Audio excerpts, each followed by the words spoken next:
the Senior Director of the Lifecycle Marketing teams at Zillow Group. Mostly that means that my B2C team supports the Zillow brand. We have many consumer-facing brands, real estate brands, Trulia, StreetEasy, HotPads, but my team specifically supports the Zillow brand.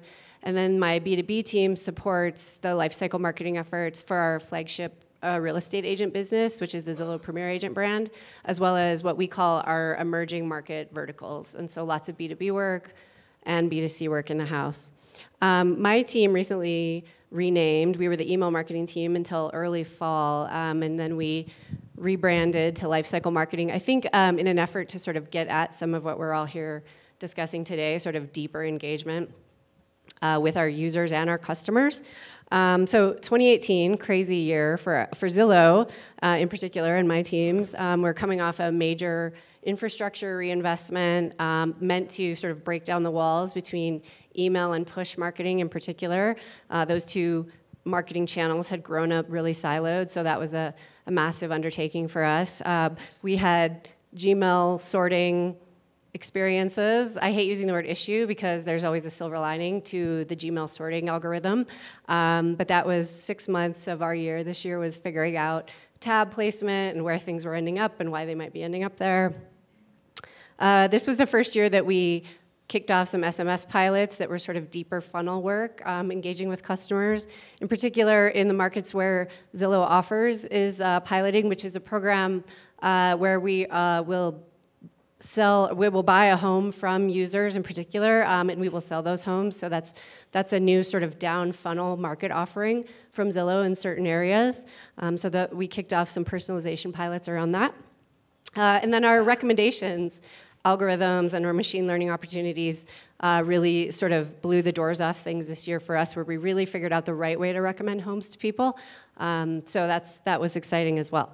The way that we have thought about engagement in particular is a listed home is actually a commodity. Our competitors and our partners are all trying to get the same home to home shoppers in particular. So we think about how can we do that the quickest, in a way that feels the most personal, in a way that feels the most innovative. So that's something that we're thinking about in 2019. And it all harkens to personalized experiences and deeper engagement. So enough about me. The way I'd like to sort of approach, I think, is we'll start with you, Vanessa, but we'd love for you to introduce yourself, talk about how you get work done at Logitech, how the teams work together or don't, and then what you're thinking about in terms of engaging the disengagement battle. Sure. I think to start, I want to talk a little bit about the structure of Logitech. So part of our corporate strategy is to be a multi-brand, multi-category company. And we've done that through acquisitions. So we've really expanded our portfolio through acquisitions. So in the Logitech ecosystem, you can imagine we have a bunch of different business groups. So we have our core where we originated from, which is mice, keyboards. We have our Circle team, our Harmony, and the list goes on. And everybody kind of operates in their own swim lane. And then in addition to that, we have our gaming line, our gaming brands, which are Logitech G and Astro Gaming. Then we have our music, which is Ultimate Ears, that sells portable speakers. And then finally, we have Jaybird, which Jaybird actually based here in Utah. They sell fitness headphones. And then finally, our last acquisition is Blue, which is microphones. So it's an interesting structure. Global brand equity kind of sits across all of these teams. My team, Consumer Engagement Marketing, sits within global brand equity. So a big focus of ours is how can we generate more revenue across all these teams, but also how can we build better relationships with our customers. So to answer your question, one of the big projects that we're working on is, in order for us to be more personalized in our marketing, is really to build the right infrastructure. So you can imagine all our databases are separate. Everybody has their own email teams. Our manual process of opting in and out of emails is completely manual. We have one person that goes in and removes people from lists. So the big infrastructure piece that we have is really, one, consolidating our databases so we have one single look at our customer. Also migrating everybody to a single ESP. And then finally, building a preference center so we can really understand what types of content people want, but then also give exposure to our other brands. So one thing that stood out to me when we were talking initially was 6 brands. Migrating to a single ESP is a massive internal undertaking. So I'm curious, I think Emily's story too amazed me in that they were able to pull off things like that in a year and a half. Those types of projects can take years just to get buy-in across teams and then internal support. How did you go about that process? I've worked on really big global brand initiatives. This one has been a little bit easier. I think people want this. I think, a lot of the teams are on, these very unsophisticated ESPs. So it's been something that's been pretty easy. I think at this point, I'm really trying to manage everybody wants in. And once part of the migration, we really have to phase this out. But also, I think a big part is involving our IT team. I think this is a huge IT initiative, and having the support of IT has been crucial. They're actually funding the project. We have, data architects all in place. So I think structurally setting up with IT and with marketing is really key. I think will be key to our success. Fingers crossed.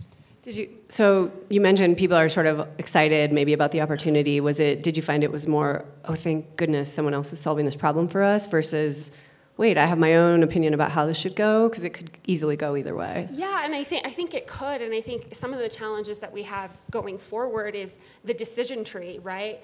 Right now, Circle sends out 5 emails a week. When we consolidate all our data and we look at our list that way, I don't think that's going to be able to happen. So right now, everybody's excited and very eager because I think it'll allow them to do more from a triggered campaign, more segmentation, but I think there will be hurdles like when we have to set up a decision tree in terms of Circle gets to send an email versus Jaybird. Right, yeah, I was gonna just ask about if the sort of revenue goals, I guess, and engagement goals are clear across the brands, and if there's duking it out for... Well, I think that's what we've hired a company, Merkle, who is helping us with the migration, another big part of setting up the right structure, but part of their assignment is also to set that decision tree and how do we determine and how do we even maintain our data and the hygiene of our data. So I think there's a lot of components to it. Okay, so 2019 will be the year that migration happens for you, and you'll start to see the fruits of that labor, hopefully? Yeah, I think we've just kicked off the project a few weeks ago. It's taken us about 8 months to get to this point. We had a very small RFP process looking at various ESPs involving various different business groups and brands. So now we're getting going.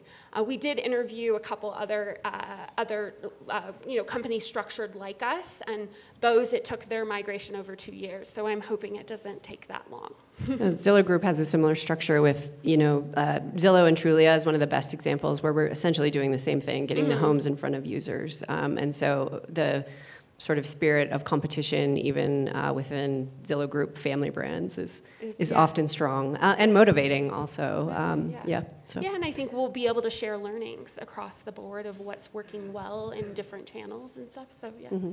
Okay, cool. All right, Meg, introduce yourself, please. Tell us a little about your role and how you get work done at TransUnion and what we should know. Yeah, absolutely. So I'm Meg. I work at TransUnion. We're part of the TransUnion Interactive team, which is a branch within TransUnion that focuses on the B2C aspect, so trying to get consumers to purchase credit monitoring products or identity protection products.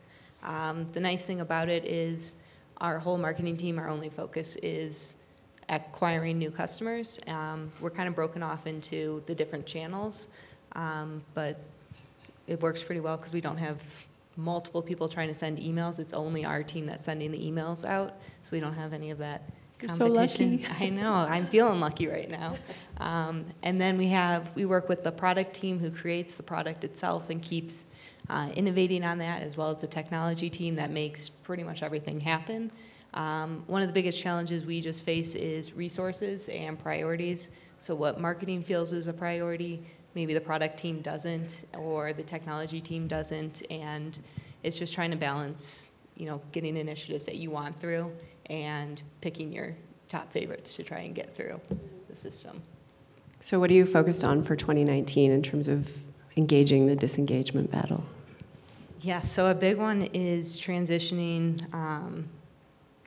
our data over right now. We're having a big challenge of trying to just get data over to the ESP, and that's going to be a really big factor for us to be better able to figure out why did people come to our product in the first place, or how did they get into our email system, and how do we, give them the right message, the right reasons to look either at our products or our third-party offerings that we have. So what does that process look like for you this coming year? How are you wrangling data, disparate sources? Is it a massive internal investment, or are you working with partners to do this? Yeah, right now it's totally internal, just trying to get all the data pieces that we have access to and figuring out a way to, safely send them over to an ESP. So one thing that I thought about after you and I talked was, how does TransUnion think about engaging users, customers? Often I imagine people are coming to you in times of crisis or stress, data breach, identity theft. How do you welcome people into the fold in a way that feels, I guess, that it doesn't always have to be in a time of a stress or a crisis? Or do you view it strictly as, let's be here for people when they need us? Yeah, I think we kind of are trying to be proactive when we're marketing out, so don't wait until you have a crisis. Get something in place now or start thinking about it now. A lot of people don't think about credit until you actually have to purchase a house, or you're going in to request credit and you either don't get it, or it's a higher interest rate than you anticipated because you had like a late payment on one credit item and whatnot. So we're really just trying to make our messaging be more about proactive instead of reactive. So think about this now, do something about it now, rather than wait until you're like, oh my gosh, I think my identity's been stolen. On that note, I swear, Tuesday of last week, I was like, oh, I still need to do that credit freeze thing. And then Wednesday of last week, I got phone calls from 2 banks. Did you open this credit card? No, I did not. So proactively is important. One more question on your data project for the coming year. Once everyone is migrated and in one spot, what's next after that? How do you intend to sort of use that one database to rule them all? Right. I think our biggest thing is just the more targeted messaging. It's something that we've been dying for. We're working towards more, as someone said to me, a shotgun approach versus a sniper approach. We're trying to veer more towards that sniper approach and get people on a one-to-one basis rather than doing the batch send out. So with all this data that we'll have, we'll definitely be able to, talk to people when they need to be talked to and what we can provide them. Okay, thanks. Liam is here from the UK. I won't give too much away. I'll let him deliver in his accent, but I don't think he knows what time it is, what day it is. He arrived from London recently. So Liam, tell us who you are and how you get work done at Virgin Holidays. Perfect, yeah. I don't actually know what time it is, so if anyone can let me know. I think I'm still on UK time. I'm from Virgin Holidays. We are a UK-based tour operator, and we sell package holidays. Our main destinations are the US, the Caribbean, and some of the Middle East as well. I come from a team of 4 people, which is quite small. I guess most of you guys probably have massive teams because you've got so many customers. But being in the UK, we'll be happy to have 4. One of the recent changes that we've done recently is a massive redevelopment of the customer journey strategy, and using the 4 of us and outsourcing to our CRM agency, we've managed to deliver over the last 3 years this really key business-changing strategy. It's helped us understand the customer a lot more and deliver a more unified communications previous to the journey and the restructure and re-strategy. Customers in the book flow would probably receive 35 different communications, all from different areas of the business. And they would look horrible. Like, you've got people sending stuff directly from Outlook. It's not very on brand. And being from a Virgin brand, that kind of brand image is very key to us. So throughout this journey, we've managed to redevelop all of our communications and feed them through Adobe Campaign, our ESP. This allows us to look at the frequency and what content customers are seeing throughout every stage of the customer journey. in the last year, my role has been to develop, on top of that, a personalization strategy. So being able to segment customers based on their intent. So you could have we sell holidays, right? So you could have customers just looking at destinations, looking at specific hotels, looking at pricing. We need to be able to understand what that customer wants at the time of the email sent. So part of that strategy is using our vendors to optimize open rates. The personalization piece actually came from our sale campaign last year, where we used our tech vendors to increase revenue by about 49% and web traffic by about 85% versus the year before. So we set ourselves a really big challenge at the beginning of the year by overperforming, and that built the basis of our personalization strategy. So it's about taking that further and making sure that we can redevelop these ad hoc comms that we sent for our sale campaign into an always-on automated approach, and using vendors like Phrasey to increase our open rates and Movable Link to drive relevant content, it actually gets easier. And one of the main things that we can do now is feed in our live offer API using Movable Link. So at the time of open, customers can see live pricing for a destination that's relevant, and we're almost at a stage where we can do that at a scale of 1-to-1. That's great.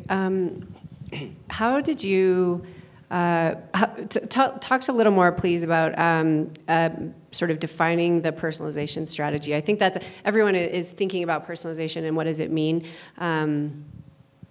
How do you go about even starting? You know, how do you scratch the surface on a personalization strategy? Very difficult.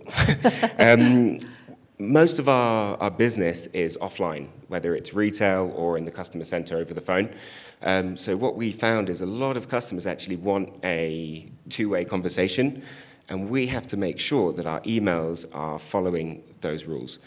Being able to look at website engagement is key. So being able to track what destinations customers are looking at so we can feed them the right thing. I mean, you wouldn't go down the street and ask someone if they buy a holiday.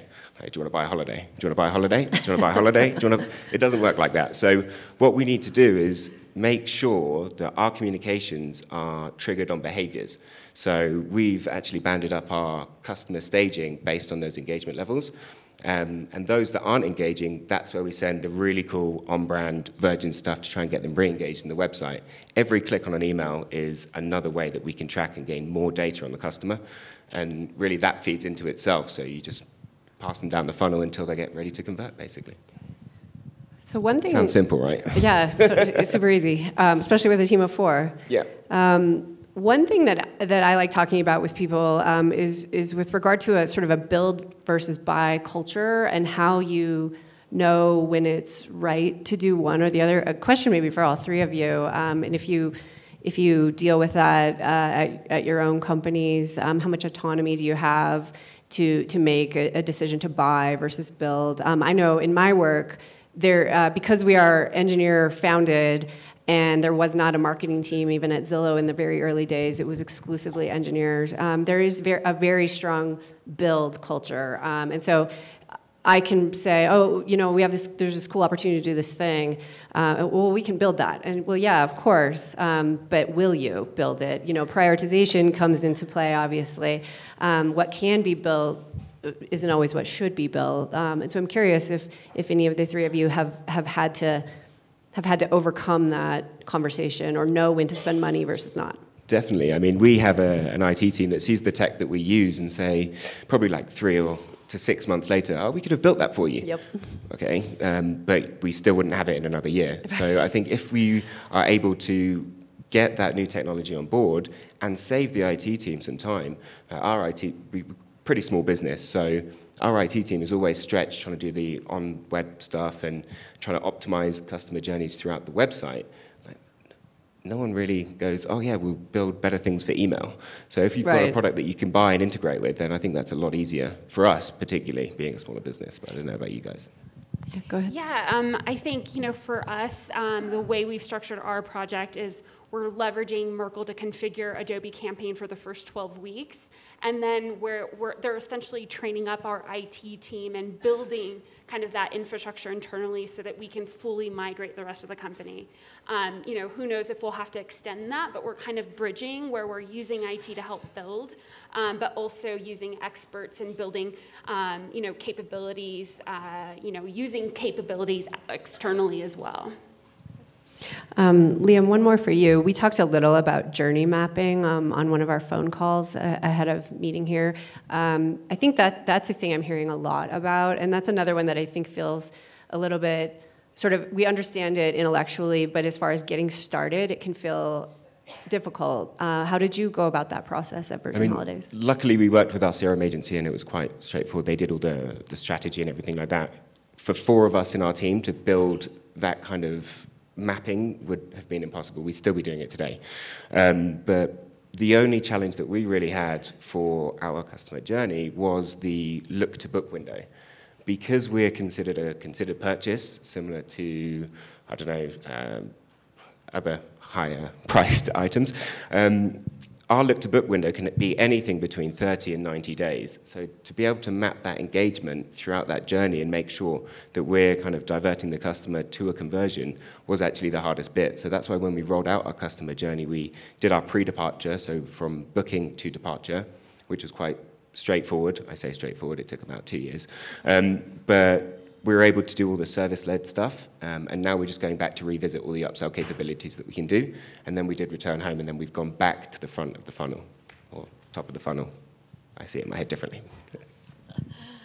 Okay, we're doing okay on time? I know we want to leave time for questions, too. So when we chatted, we got together, had a couple phone calls, and met last night, talked through some stuff. The themes as we chatted sort of that rose to the top for me were infrastructure, segmentation, cohorts, and personalization. The buzzwords sort of what Emily touched on the same things with regard to Chick-fil-A. These are the things we're all thinking about and know that we need to do and move toward.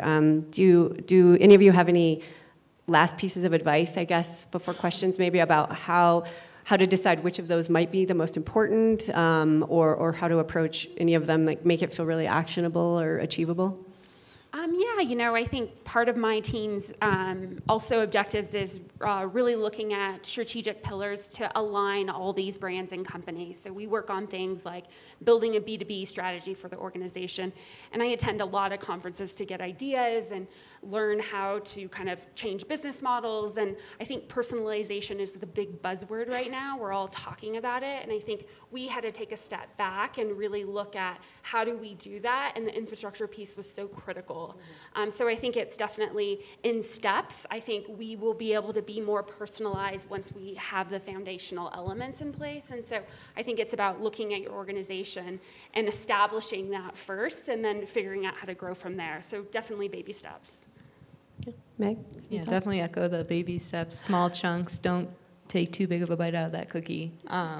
Because for us, I think it's really just been focused on segmenting right now of, okay, how can we figure out what our 3 main personas are? So we had some outside help kind of come up with a report for us on who are our top 3 types of people. Okay, now how do we communicate to those people? How do we create that content for them that's actually meaningful and engaging and gets them to do the next step that we want them to do? So that's been what we're focusing on. Liam? Pretty much the same thing. Quick wins, looking at the basics, making sure you've got your data structured right, make sure you've got a good single customer view, and then really start experimenting and going further and building on top of that, really. Yeah, for Zillow, the infrastructure piece for us was so key. I mean, the idea that my team was running email campaigns and many additional email campaigns were sort of engineering owned.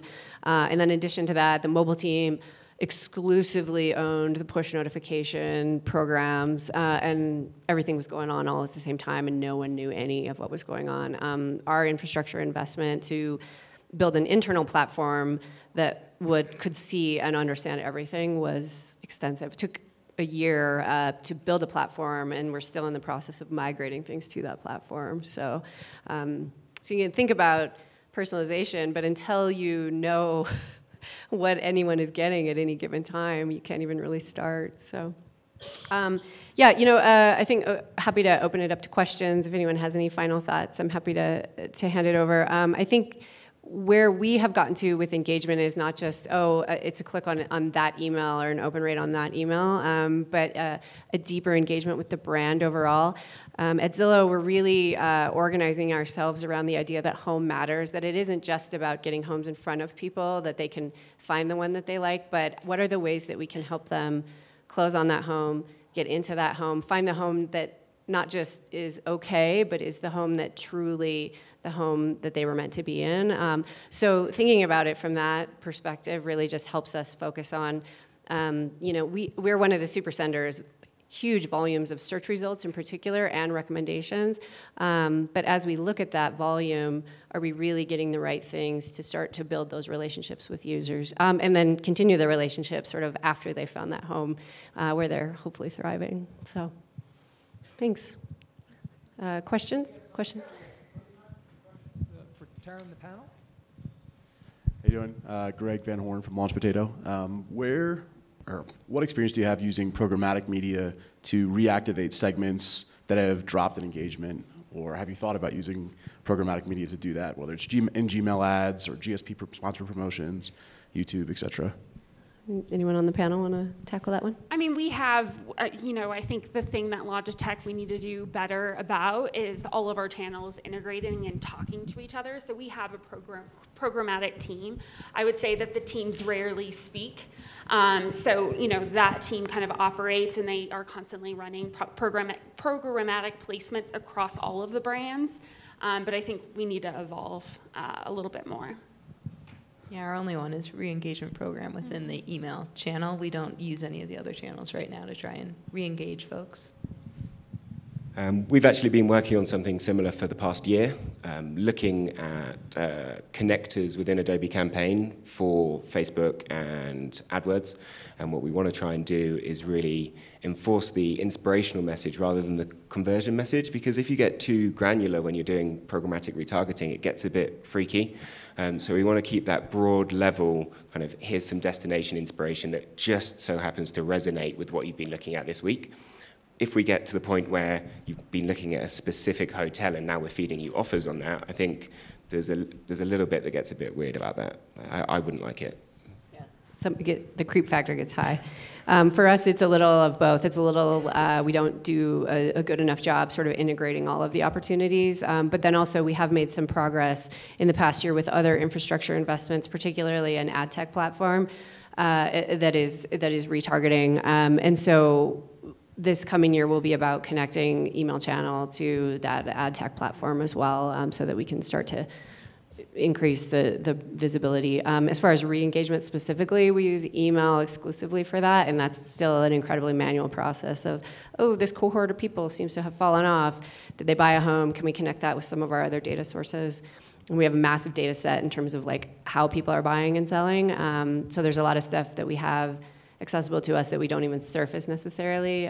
So we can sometimes use that to understand who's bought, who's sold, but not enough of a big picture yet.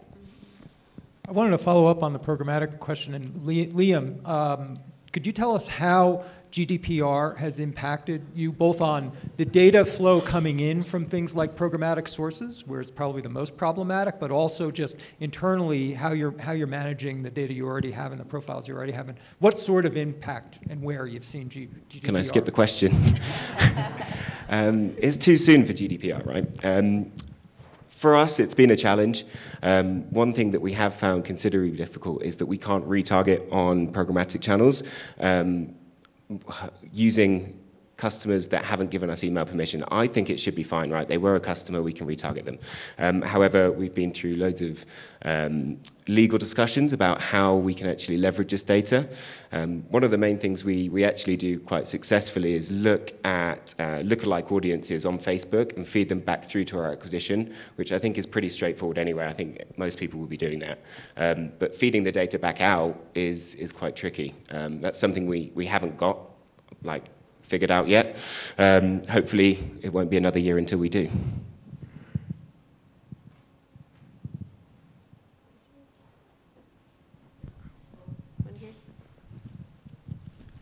Hang on. Yeah, of course. Hi, I'm Marissa Goba from American Express. So success is great, but I think we learn a lot more from failure. Could you share a time where you failed and what you've learned from that? So many failures. I'm going to let the panel go. I'm merely facilitating conversation here while I think about which failure I want to share with you. But does any come top of mind?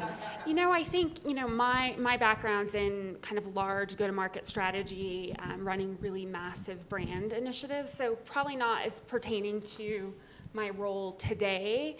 But I think maybe just overarching what I've learned is making sure you bring people along with you on the journey. Whatever you're working on. So if you're working on a big go-to-market strategy or even this infrastructure piece, I think, you know, taking people through where you're at in the process in an organization, particularly if it impacts multiple groups.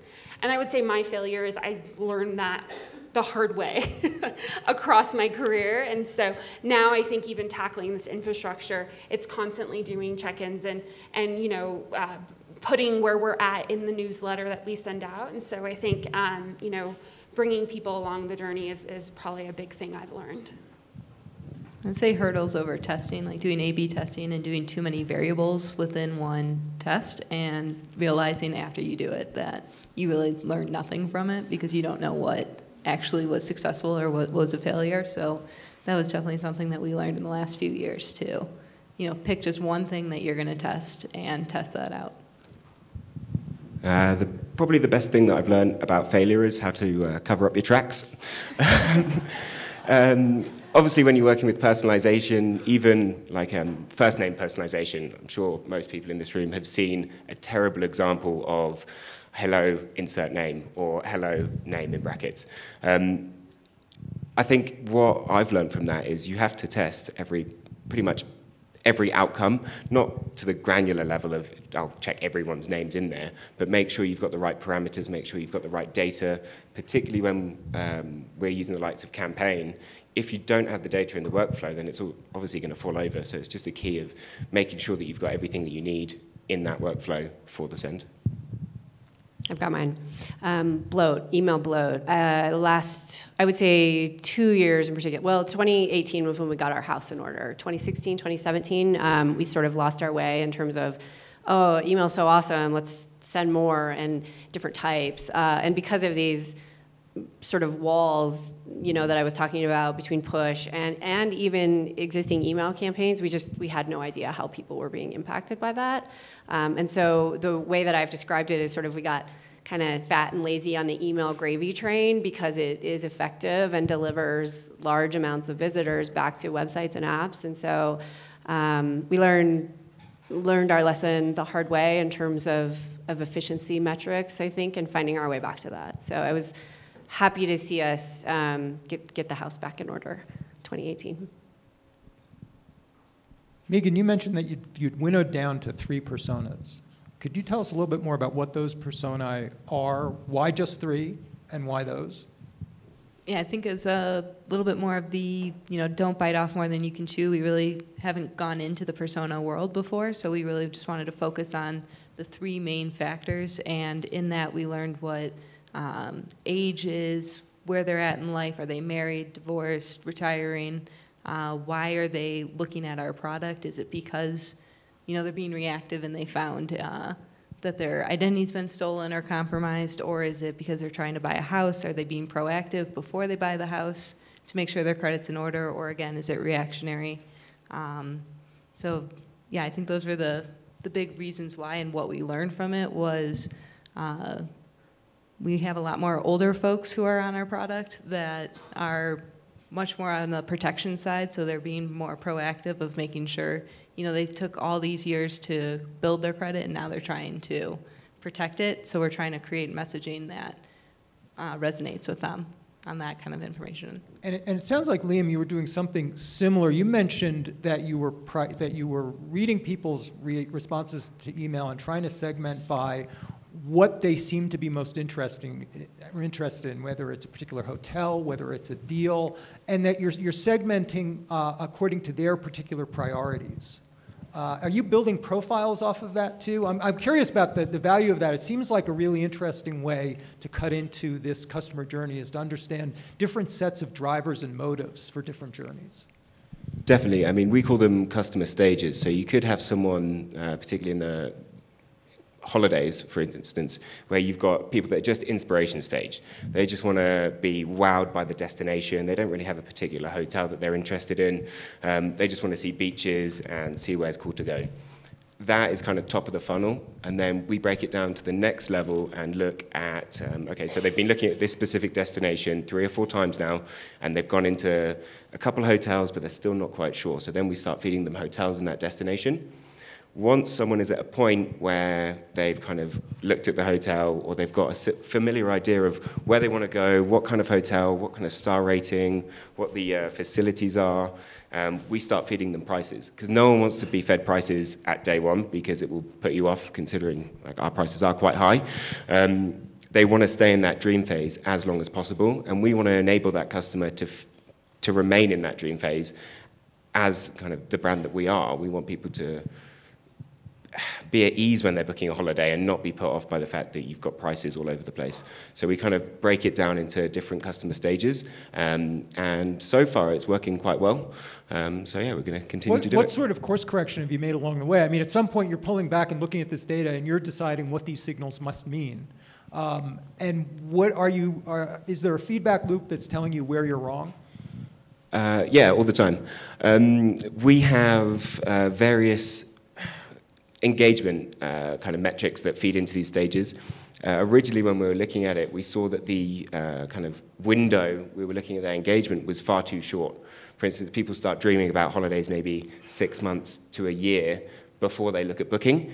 So it's more about understanding what window, how far we look back, and what kind of engagement points and touch points actually spur those stages on, and we're constantly evolving that because it's relatively new. We've only been doing it for about 6 months, so it is in its infancy, so any feedback loops that we can do are kind of beneficial at the moment.